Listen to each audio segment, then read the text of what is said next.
I'm super excited to introduce Nick and hear more about the research. I feel like Nick is a bit of a hidden gem that you may not know about because he's, in the vet school.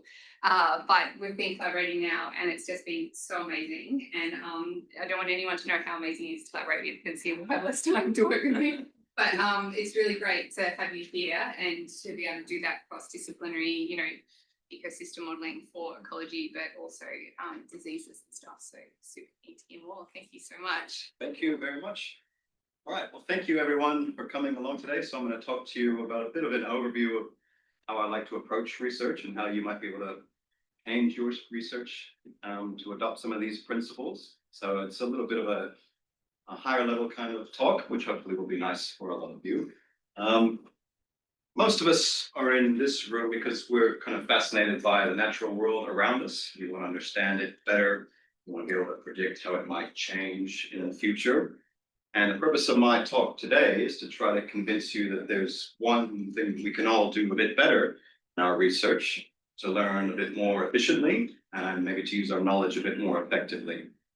And that one thing that we need to do better is to fail. Okay, how am I going to convince you of this? I've separated my talk into three sections. First, I'm going to talk about what I mean by failure in the context of ecological research and why I think this is a very powerful tool you should use more often. And then I'm going to walk through two case studies to try and demonstrate a little bit, just briefly, how we're using some of these principles in some of the work that I do, try and predict how different types of systems are changing in the near-term future. Before I do that, though, I need to have a good definition of what failure is. And in the context of this talk, I consider failure as an opportunity to learn from some mistake and then to use that knowledge to do better next time around. And we're actually going to go one step further than that and explicitly define failure as a prediction that we've made about some system that's compared to real data. We can understand how bad that prediction was. All right, that'll make a little more sense as I get through the talk. But it turns out that doing this in ecology is actually quite challenging. The way we typically set up our research projects makes it difficult for us to learn by failing. So on the next slide, I'm going to talk through a schematic that kind of gives you an overview of how I think a lot of research looks like. I realize that this is a very simplified view and it doesn't apply to everyone. But for the purposes of this talk, I think it helps get my point across. So if we think about how most research tends to happen in ecology, it looks a bit like this, where we might plan out a study, we might get permits and other kinds of permissions. Then we go out and collect the data over one field season or multiple field seasons. We might collect some additional data like climate data or other metadata, and then we do our analysis all at the end, right? And if we're lucky, we might publish that somewhere nice and give ourselves a nice pat on the back, and then we move on to the next study or the next set of questions. And I'm not saying this is a terrible way of working, and again, it doesn't apply to everyone. We can certainly learn a lot working this way, but what this doesn't really allow us to do very often is to make some prediction about what we think that system is going to look like in a different time point or a different location under a different treatment, and then to understand how that prediction misses the mark, right? So we're not able to fail very often in ecology by working this way. So keep this kind of linear view in your mind. I'm going to come back to it in a couple of slides and show you how I believe we can rearrange these steps to allow us to work a bit more efficiently in some of our research. But for a second, I'm going to focus on this idea of prediction. Now, we do this sometimes, and this is actually maybe becoming a bit more common in ecology, where we predict what something might look like in the future based on historical patterns, right? The most common way would be a species distribution model, for example. We've a model that uses, learns from climate predictors to try and understand why a species lives where it lives or what its abundance is, et cetera, over space. And then we project forward under maybe different climate scenarios, what that might look like in 50 years or 100 years or something like this, right? This is very common in species distribution modeling. And it is useful for some long-term planning, but this does have a few drawbacks that I'll talk through now. And the main one really is that if I make a prediction 80 years ahead, there's no way I'm going to be around 80 years to go out and actually say, well, how bad was that prediction, right? And most of these predictions are like this, where they're never actually really validated against real data. So we can't actually say whether we're failing at all, let alone any kind of information about what that failure looks like. Are we poorly calibrated? Are we over predicting, under predicting? We don't really know. It also doesn't allow us to recognize that not only do the systems that we're studying change over time, the drivers themselves might change, but our understanding of those systems should also change. Our models should change over time as we learn more about the system. And this doesn't really allow us to do this in a very efficient kind of way. We're also making predictions that tend to be a little less useful for a lot of decision makers who need to think in like 3 or 4 year cycles rather than 50 or 100-year cycles. Right, so we can rearrange ecological research to try and meet these kind of challenges by doing something like this. This is a little bit of a busy slide, but I'll just break it down for you. And the key part here is this top part of evaluate hypotheses. What that actually means is, if we think we know something about our systems, we should be able to put our money where our mouth is and make an explicit quantitative prediction, even if we don't have any data. We should be able to do that. And that results in a forecast that's immediately available to decision makers, right? They can immediately analyze that forecast, understand its uncertainties, and feed that through scenario planning or risk-based scenario planning, et cetera, and to help inform where should we even be monitoring, where should we be collecting data. And the beauty of that is, if we collect the data that aligns with that forecast, we can falsify those predictions to understand where we failed, right? And then we can update our model to say, well, we failed this way this time, let's update our model, and we go again. We generate a new prediction, a new forecast. This might happen over space, might happen over time, it might happen under different treatments, for example. Kind of doesn't really matter the way that you do it, but either way, if we repeatedly do this, then we can fail early and we can fail often in our research. And this is really valuable for us. The more we fail, the more we have an opportunity to learn and update our knowledge. This is a kind of a pie in the sky way of thinking. There are a lot of people that are trying to do this, and I'll talk about that in the end, where you can learn more about this way. And it's challenging, right? To rearrange your whole research ecosystem. You have to rearrange funding cycles, which don't really allow this that well either. So difficult to do. But think about weather forecasters for a minute. This is exactly how weather forecasting works. Nowadays, we can get a prediction on what the weather's going to look like for basically every hour. And then an hour later, those forecasters know immediately how badly they failed. And they have two options. They can run away from those failures and ignore them, or they can learn from them.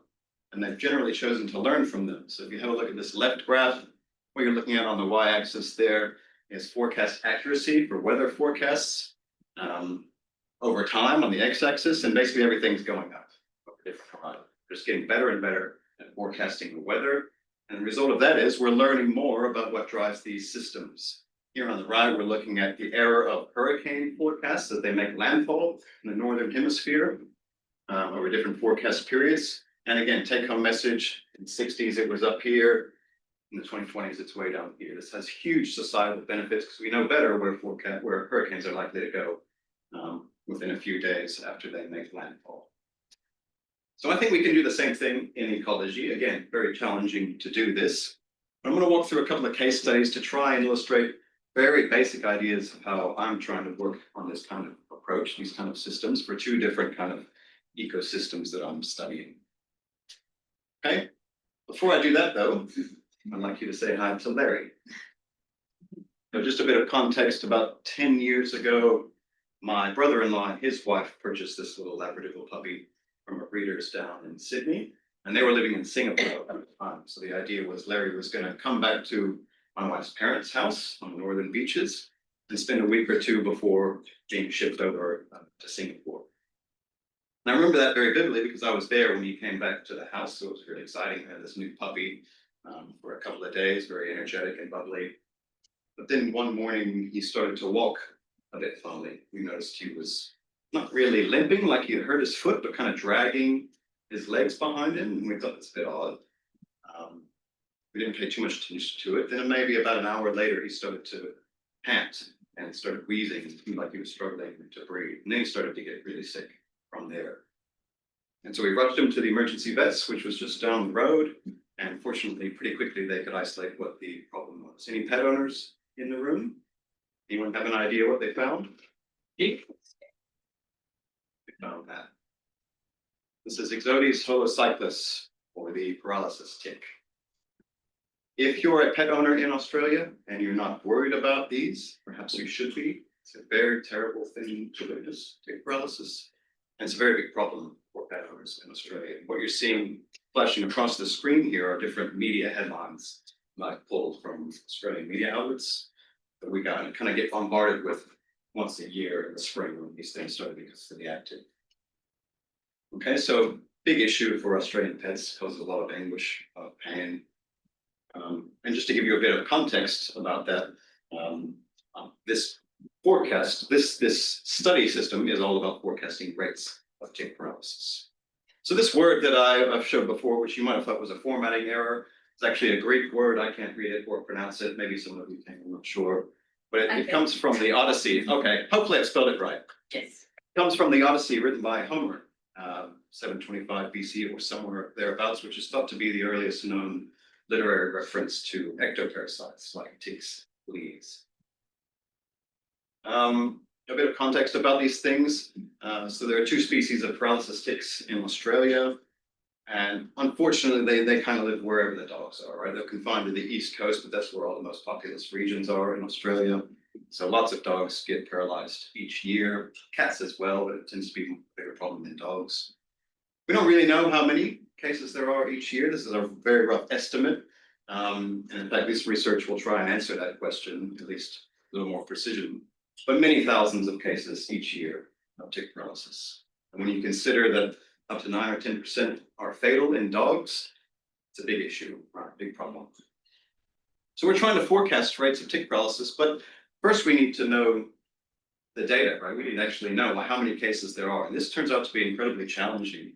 So what we end up working with are unstructured clinical notes from veterinarians. So I work with the Vet Compass Consortium, which is a really nice global, not global, but national database that was started by the 7 major vet schools in Australia, which UQ is a member.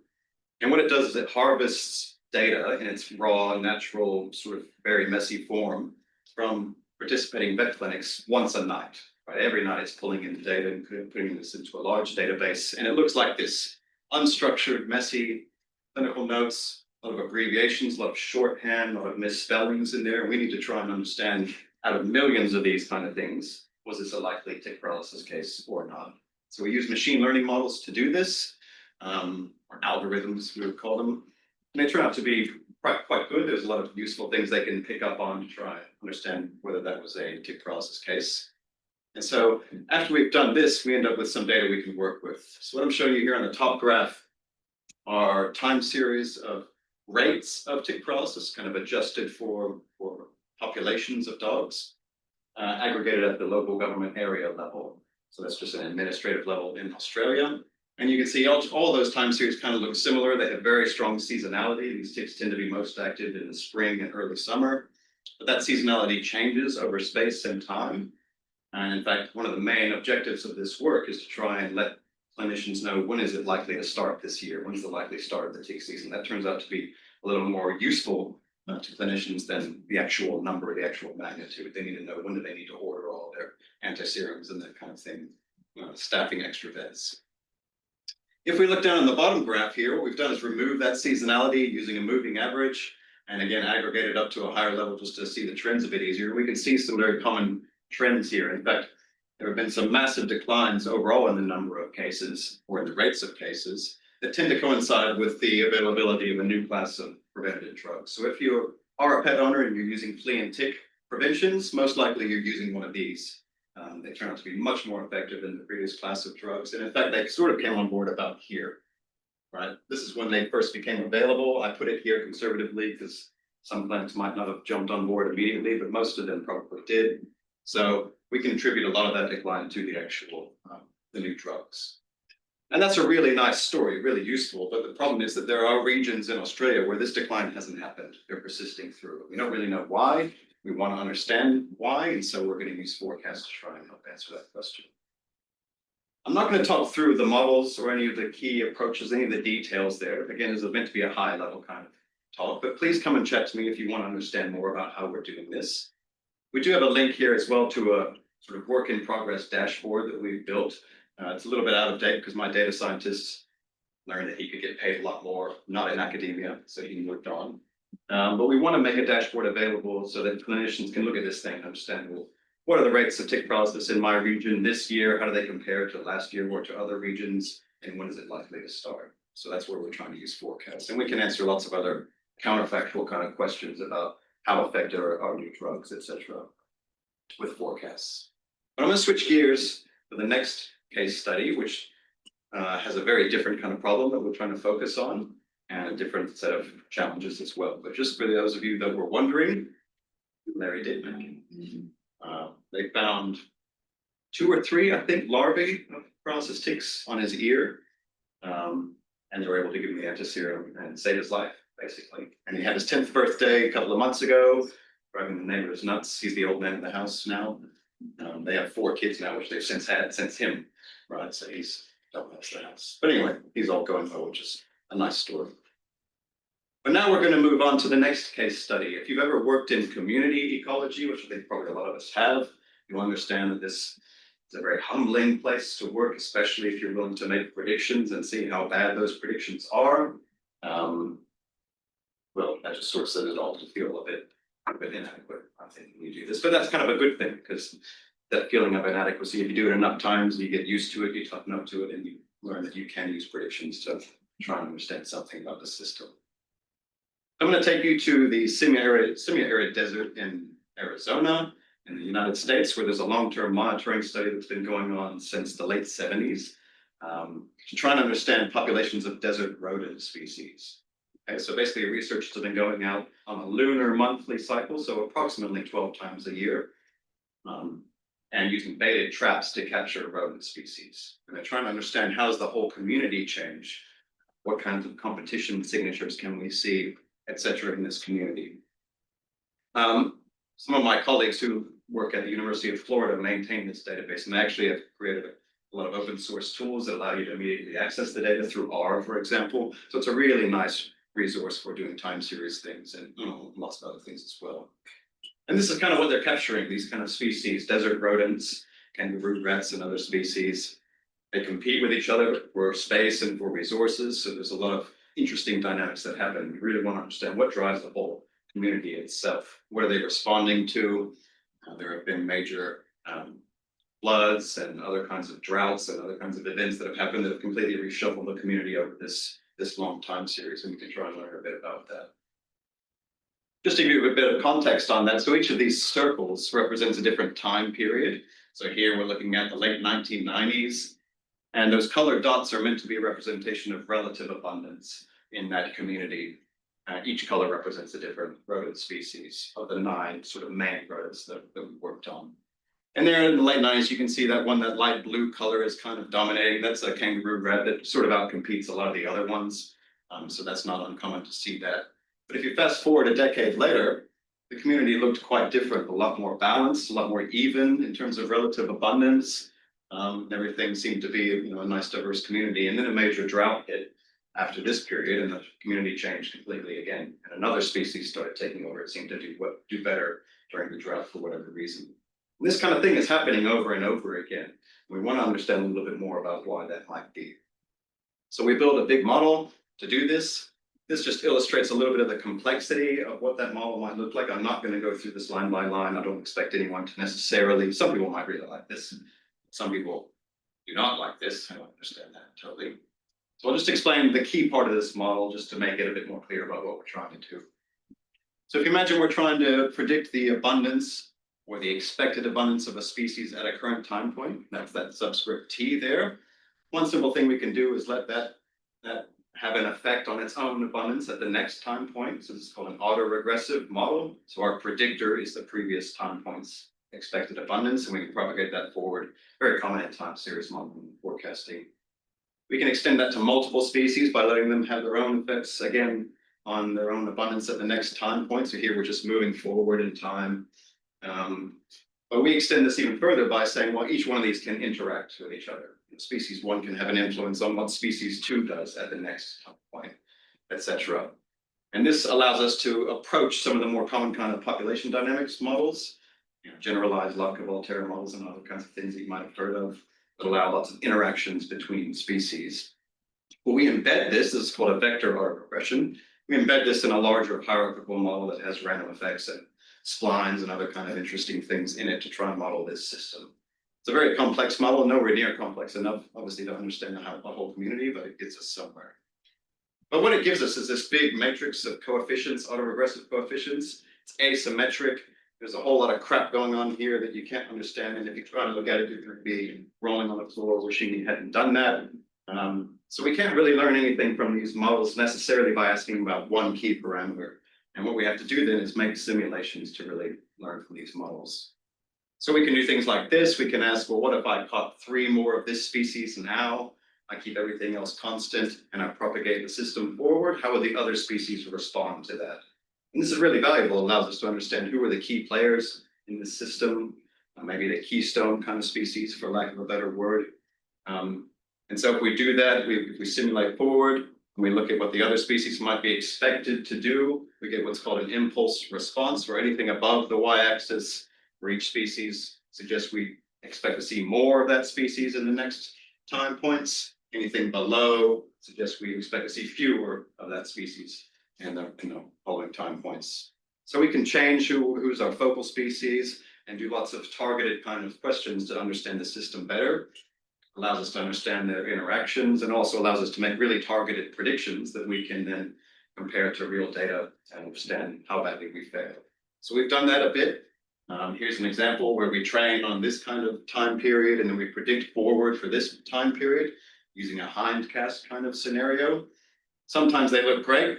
I've shown you the great ones here, where it fits exactly what the data actually did. Sometimes they're terrible, right? Just before the drought, the model expected to see one thing and it saw something completely different. So we learned that our model doesn't really know how to handle droughts yet. And maybe that's something we need to build into our model later on going forward. Okay. What does this actually mean? We're constantly asking this. How can we learn more from these systems using models like this? And again, it's a really humbling place to work because the predictions tend to not do that well. We're constantly looking like this, where we think we know something. And ecology makes us realize we don't know what we're talking about, at least not in that context, in that scenario. But this kind of failure helps us to build better models. And we have no choice but to try and do that because we're constantly collecting the data. So we either can ignore it and run away from it or try and update as we go.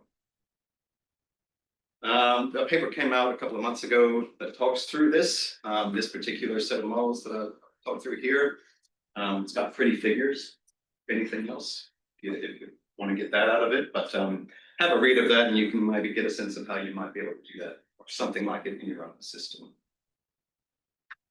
Speaking of that, how can you do this, right? How could you start to make these kind of changes in your system where you're making explicit predictions and comparing the predictions with real data? There's an ecological forecasting initiative. It's a very welcoming and open group. They have active channels kind of all around the world. There's a branch in Oceania that I'm involved in. Really nice Slack channel and lots of resources on YouTube and online that they give. So that's a great place to start and have a look at what other people are doing. A lot of people are doing this, linking up with decision makers as well in their own systems. I've built some software to help build the forecasts for some of these kind of things. If you work with time series a bit in ecology, or if you work with joint species distribution models. So that's one place that you could look at as well, but there's also lots of other software out there as well. But just get forecasting. It's a nice way to think about how to rearrange your systems. It's a nice way to understand what you do and don't know in your research. And you'd be surprised where that can take you. And remember, you don't need any data to do this, right? The minimum sample size that you need to get started is 0, right? All you need is your knowledge or your perceived knowledge of this system that you can start building from. Okay? And that's actually a really humbling and useful experience to try and do that. Predict what you might see before you fit any model without any data.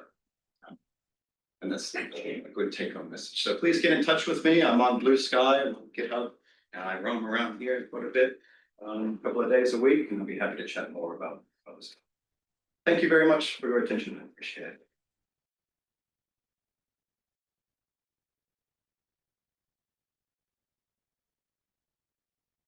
Any questions?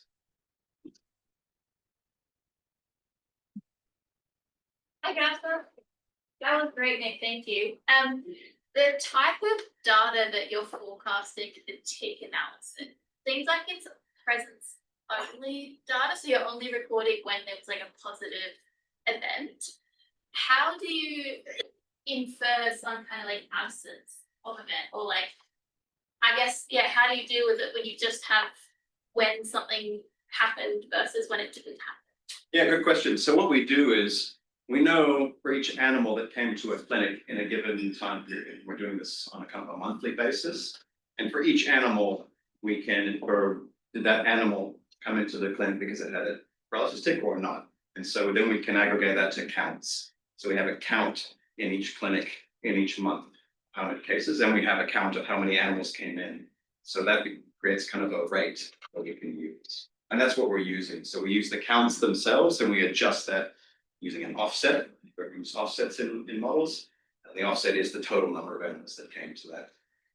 So that's what we're using there. And it's challenging in the sense that we don't really know if each of these clinics sees a representative sample. In some areas, the clinics that are in Vet Compass are very representative. In some areas, they're not. So there are a lot of issues to do with that.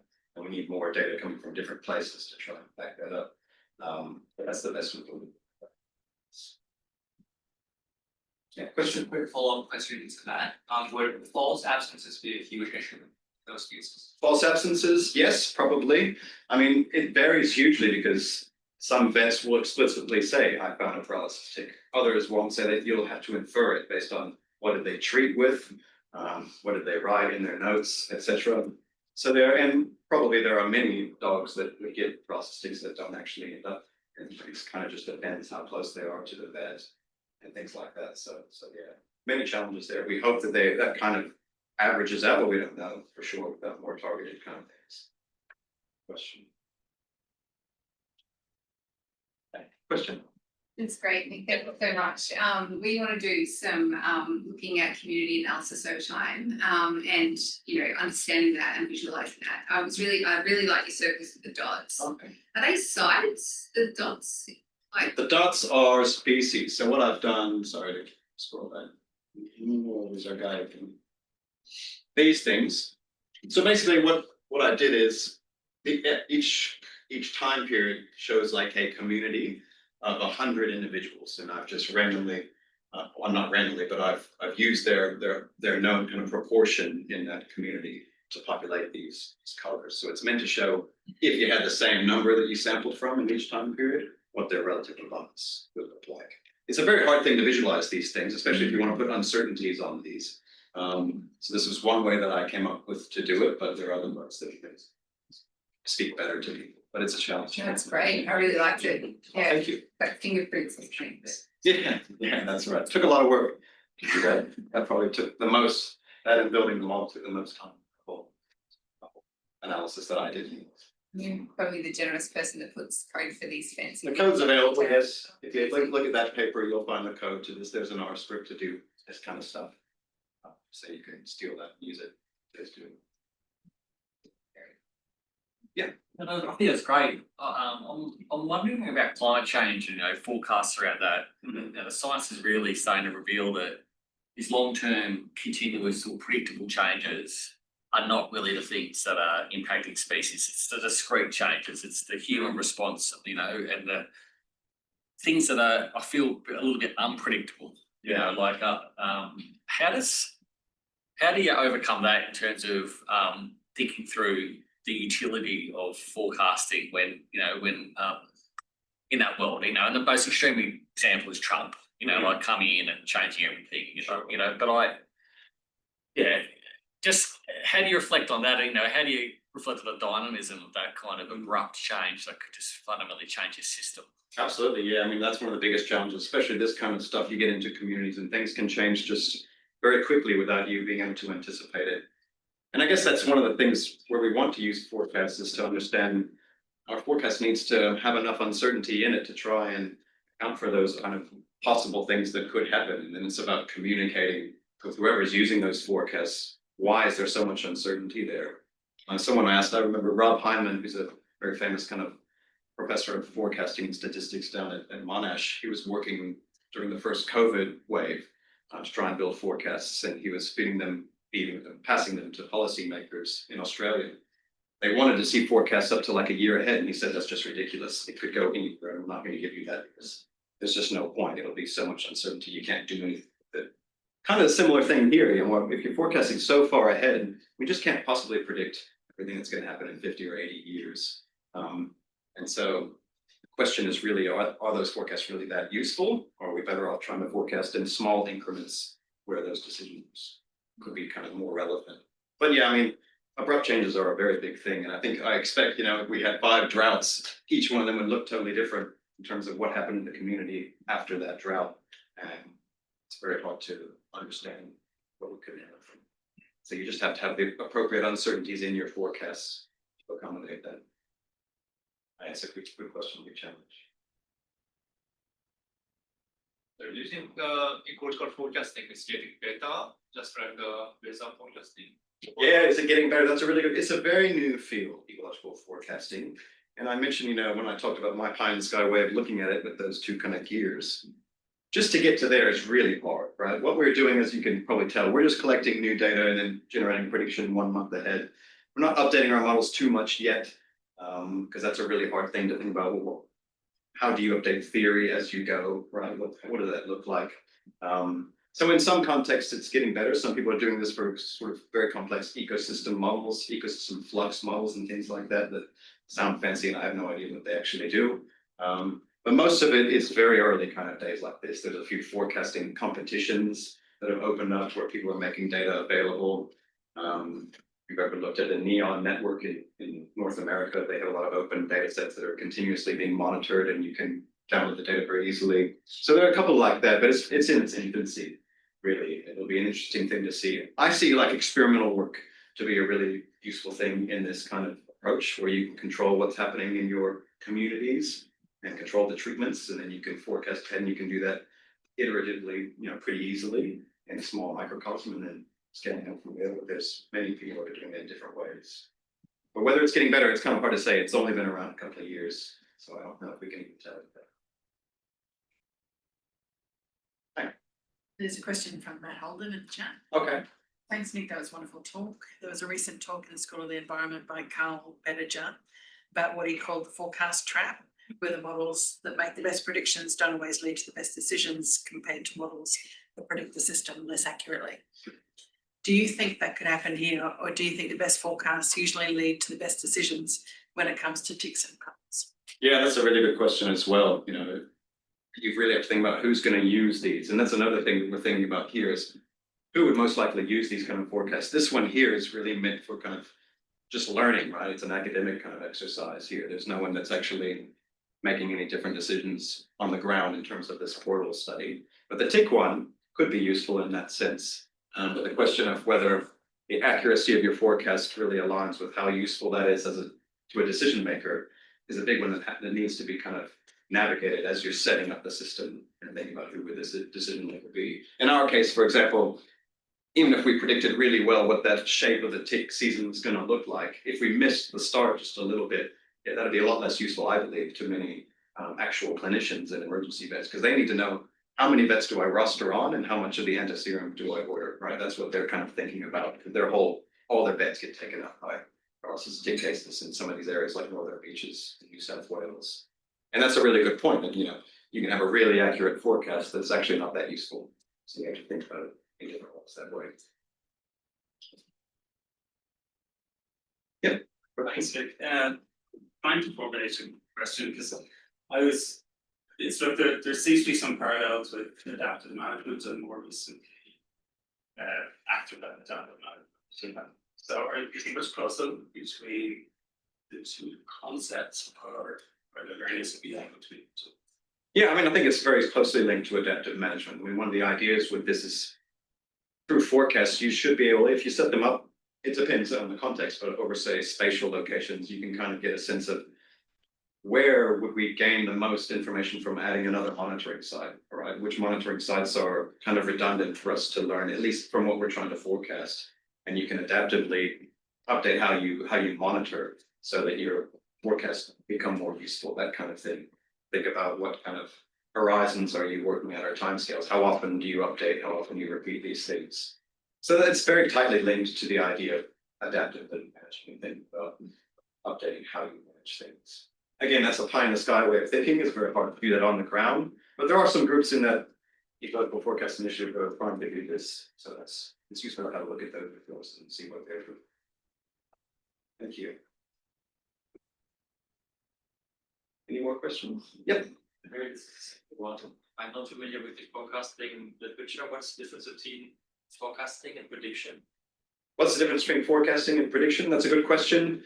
That kind of overlap quite a lot. I mean, a traditional forecast would be you're predicting into the future or into another spatial location, and you don't actually have any data that would associate in terms of predictor data, right? For example, if I'm forecasting ahead to next month for these rodents, I'm using in my models like, temperature and NDVI and things like that as my predictors, but I don't know what they're going to be next month either. So I need to forecast those as well.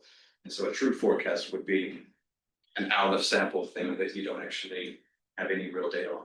Your model needs to update to that. But they also closely around with prediction. You can do it in a kind of a hindcasting one. I mentioned before it was, we can go back in time and pretend that we didn't have that data, but we actually do know what the climate variables were. So it's not a true forecast in that sense. So there's various kind of terminology that gets thrown around these things, but they're all basically some kind of prediction, out of sample prediction also. Another quick one. It sounds like, this new location, unknown space, that sounds like the kind of thing that we need for forecasting fire, like the extreme fire. Do you know if that's not what you do, but do you know of whether that science is quite advanced and how they know when and where a big fire might hit? Yeah, I'm not sure. I'm not that familiar with that. I mean, the types of models that they do try and do this. They propagate them over space and time, but I'm not sure in terms of how forecasting is come into play or whether there is much that's happening from an ecological standpoint around that. I presume there is. I mean, I know a lot of people that work in forecasting at University of Sydney that also do a lot of work on fires. Whether they're using forecasting there, I'm not really sure. Yeah, it's a good question. Interesting if you could get, as accurate as possible. Mm. Yeah. Yeah, absolutely. Was there a question? I'm trying to figure out how to formulate the question. A lot of fisheries modeling work, similar kinds of approaches. One of the things that sort of has come up with bycatch, in particular, catch where you're not catching what you need to catch, is this like completely unpredictable nature of a lot of it, right? Like they're basically using regression models to predict where something is going to be at some point in time in a dynamic system of that nature. Doesn't work very well in many circumstances. And like the approach of using that sort of regression-based prediction of a particular environment versus like an event-triggered thing, like if this happens, you know that something else is going to happen, right? Like the sort of much more autoregressive, like the spatial autocorrelation of the event. If it happens once, it's going to happen again. Yeah. I'm just curious, are those integrated at all? Do you take that into account that like if you do have, you can't predict that you're going to have a drought, but if you have a drought, right, then all of a sudden you have a different kind of model going forward, or is it all based on relationships that are supposed to be continued into the future? Yeah, I mean, that's a good question. Right at the moment, it's the simpler approach, right? It's kind of regression. I mean, there's a little bit of dynamism in there in terms of the vector regression in that model. And the tick one does something similar as well. But we could create more complex models that say, if we have regime jumping kind of things, they jump into a different regime, but the whole system behaves differently. And those are more complex models, but they might be more valuable in this kind of system. If you could anticipate what's the likelihood of a drought, okay, and that your uncertainty automatically incorporates what's the likelihood of a jump to a new state where things behave differently. And so those kind of models do exist in this kind of, in the literature, time series literature, very common in econometrics, for example, and fisheries. And we can do that as well. And those are the kind of models that we're looking to explore. The new PhD, hopefully that will come on next year, but we'll see how we go.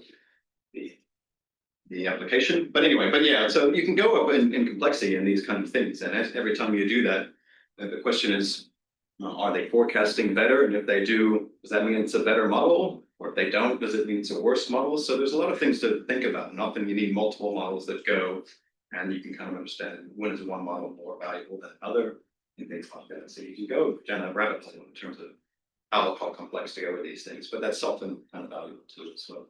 I think on the bycatch side, it was actually that the predictive models were so complex that the relationships were not standing up that you sort of give up on that and you're like, okay, I don't know when it's going to happen, Yeah. but we can predict what happens once it does happen. Yeah, absolutely. So it's sort of a different symbol. Sure, yeah, yeah, I think it's a good approach to think of.